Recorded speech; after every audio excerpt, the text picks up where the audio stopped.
Morning সবাইকে। তো আজকে আমাদের একটু প্ল্যান চেঞ্জ হয়েছে। আমরা ভেবেছিলাম যেটুকুনি বাকি আছে, যেটুকুনি সাইড সেটুকুনি দেখে রিটার্ন করব বাড়িতে। তো এখন আমাদের প্ল্যানের মধ্যে অ্যাড হয়েছে পুরুলিয়াতে যেটুকুনি বাকি আছে সেটুকুনিতে যাচ্ছি। এছাড়া বাঁকুড়ার কিছু জায়গা, মুকুটমণিপুর, এছাড়াও বিষ্ণুপুর, এই জায়গাগুলো আমরা সবাই ডিসাইড করলাম ঘুরে একেবারে তারপরে বাড়িতে যাওয়া। তো দেখতে থাকো, আমরা এখন রেডি হচ্ছি। আমাদের খাটগুলো সব আছে, রাইডিং গিয়ার্সগুলো এখন আমরা পরবো, পরে নিয়ে বেরোবো, বেরিয়ে বাইক সেটাকে আবার দেখা হচ্ছে। ঘড়িতে সময় এখন 7:30।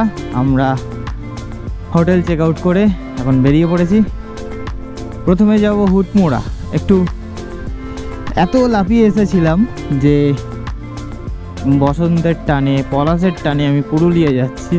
এখনও কোনো পলাশ ফুল আমি এক্সপ্লোর করতে পারিনি। হ্যাঁ, গাছে আছে, সেই রকম দেখতে পাইনি, ফুটেছে সবে সবে। তো লোকাল লোকদের জিজ্ঞাসা করতে তারা বলছে যে মার্চের 10-এর পর থেকে ফোটে। ওই জন্যই একটু আপসেট হয়ে আছি, যেন ওই হুটমোড়ার দিকে একটু পেয়ে যাই, সেই জন্যই ওই দিকটায় যাওয়া।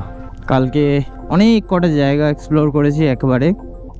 তো তার জন্য থ্যাঙ্কস টু আমাদের ভাই অর্পণকে, ও আমাকে ম্যাপ সেট করে দিয়েছিল যে কোথায় কোথায় কারপরে কোনটা গেলে মোটামুটি ঠিকঠাক পেয়ে যাব। কালকে ওর একটা কাজ ছিল, সেই জন্য অন্য দিকটায় গেছিলো। তো আজকে ও আমাদের সঙ্গে আবার জয়েন করেছে। আজকে একসঙ্গে আমাদের রাইড হবে। চলো, ফাটিয়ে রাইড হবে, ফাটিয়ে অ্যাডভেঞ্চার হবে। চলো দেখতে থাকো। এখন আমরা চলেছি পলাশের সন্ধানে। দেখি কোথায় পলাশ পাই। মাঠের মাঝখানে দেখছি একটা একটা করে পলাশ গাছে ফুল ফুটে আছে, কিন্তু না, আমরা চাইছি যেন অনেক গাছে থাকে। সেরকম যদি পাওয়া যায় তো খুবই ভালো হয়। আমার ভিডিও বন্ধু বান্ধব ফ্যামিলি সবাই কাছে একটু পৌঁছে দাও, যেন সবাই দেখতে পারে, আমিও যেন একটু তোমাদের ভালোবাসা পেয়ে আরো অনেক বড় বড় কিছু করতে পারি। তার জন্য দেখতে থাকো, সঙ্গে থাকো। পলাশ ফুল কোথায় পাবো? পলাশ ফুল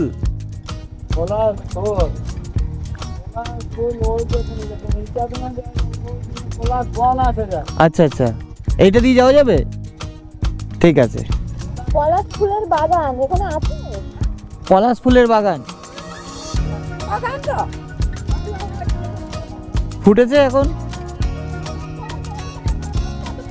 ফুল ফুটে এখন? আচ্ছা ঠিক আছে, তাও দেখে আসি একবার। সবে কুঁড়ি হয়ে আছে। দেখি ডিএসএলআর কটা ছবি নেই, কটা নাও, নইলে কিচ্ছু নেই। আমিও কটা ফুল দিলাম।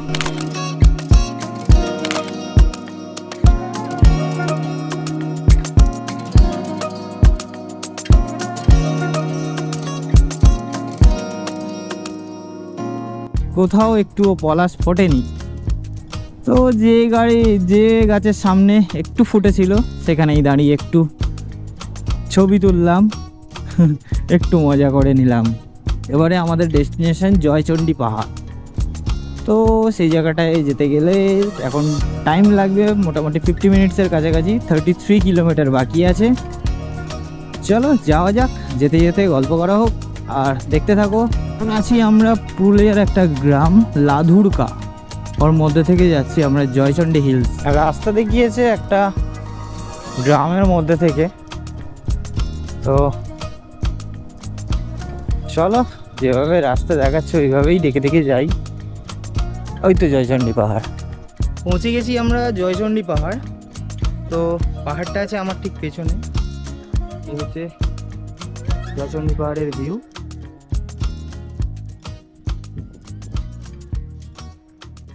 দারুণ ভিউ।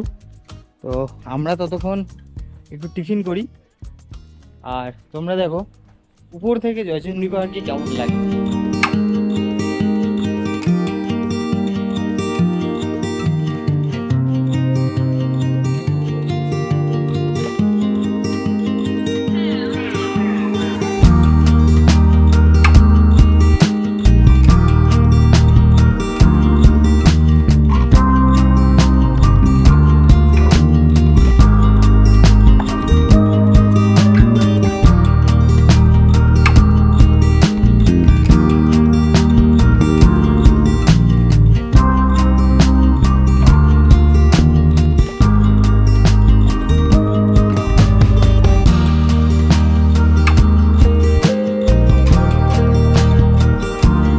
তো ঘড়িতে সময় এখন 10টা 13। আমরা পুরুলিয়ার জয়চণ্ডী পাহাড় ঘুরে নিয়ে এখন যাব সামনের দিকে।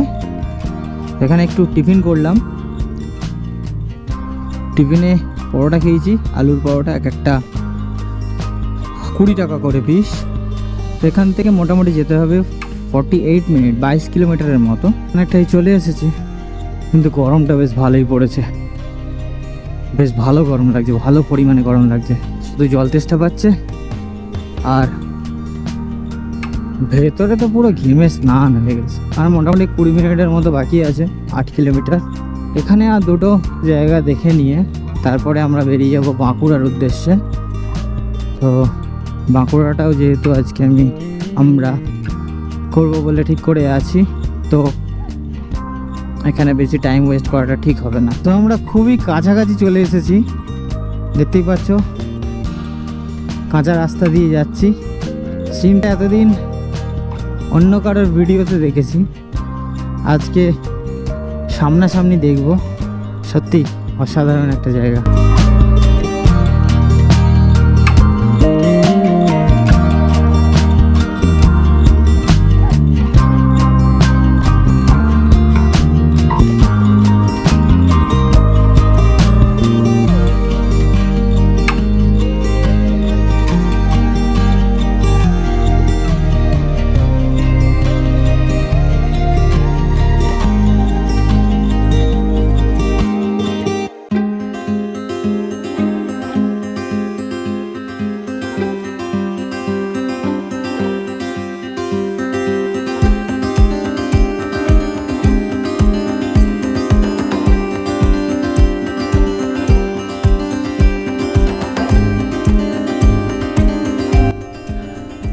এই জায়গাটা ভালোভাবে ঘুরে এবার চলেছি গড় পঞ্চকোটের দিকে।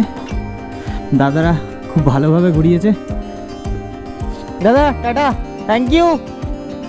গাছ থেকে কুলও ফেলে এনারা খাইয়েছেন, খুব সুন্দর এনাদের ব্যবহার। এবার যাব গড় পঞ্চকোট, ওখানে কিছু টেম্পল দেখে তারপরে বাঁকুড়ার দিকে বেরিয়ে যাব। রয়েছে লাঞ্চ করতে হবে। ঘড়িতে সময় এখন 12:34। আমরা যাচ্ছি গড় পঞ্চকোটের দিকে। এত গরম ধারণার বাইরে।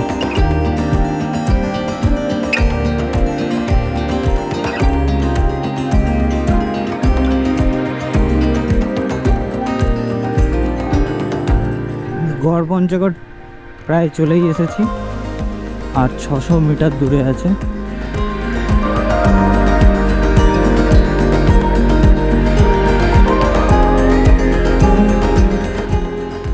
আমাদের লাঞ্চ চলে এসেছে।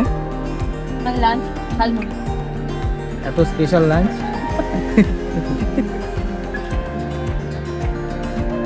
রুটি আর মাংস।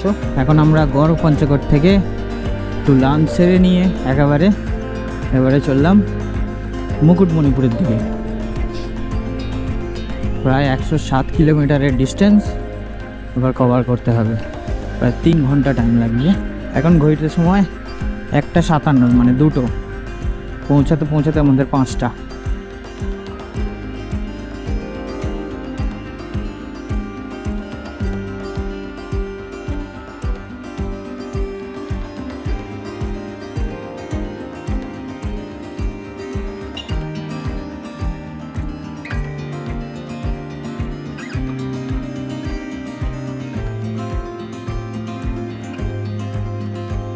জার্নির ছোট্ট একটু কারেকশান হবে, কারণ এক্ষুনি আমাদের সঙ্গে একটা ঘটনা ঘটে গেল। একটা কুকুর এসে অর্পণের গাড়ির মধ্যে ঢুকে গিয়ে পড়ে গেছিল, তো গাড়ির কিছু পার্টস ক্ষতিগ্রস্ত হয়েছে। সেই জন্য আমরা আমাদের জার্নিটাকে মুকুটমণিপুরের দিকে আর করছি না, ডাইরেক্ট কলকাতার দিকে করছি, যেন বাড়ির দিকে তাড়াতাড়ি যাওয়া যায়। ওর গাড়ি একটু ড্যামেজ হয়েছে, সেই জন্য যত ব্রেক মারছে তত কুকুরটা গাড়ির দিকে আসছে, এসে আর ডাইরেক্ট চাকায় সঙ্গে পড়েছে। গাড়ি স্পিডে ছিল না, একদিক থেকে সুবিধা, গাড়ি মোটামুটি 40-50-এ ছিল। তারপরে যখন এসে কুকুরটা মেরেছে, ও ব্রেক মারতে মারতে লাস্টে গায়ের উপরে উঠে গিয়ে পড়ে গেছে। আর সেই জন্য একটা, ওর কিছু হয়নি, এটাই একটা সুবিধা। একটা ধন্যবাদ তার জন্য ঈশ্বরকে, যে অর্পণের তেমন কিছু হয়নি। গাড়িটার একটু ক্ষতি হয়েছে, সেগুলো ক্লেমে পাওয়া যাবে। চলো কন্টিনিউ করব, আমরা বাড়ি যাচ্ছি এখন, এইভাবেই কন্টিনিউ করব, আর মুকুটমণিপুরের দিকটায় যাচ্ছি না।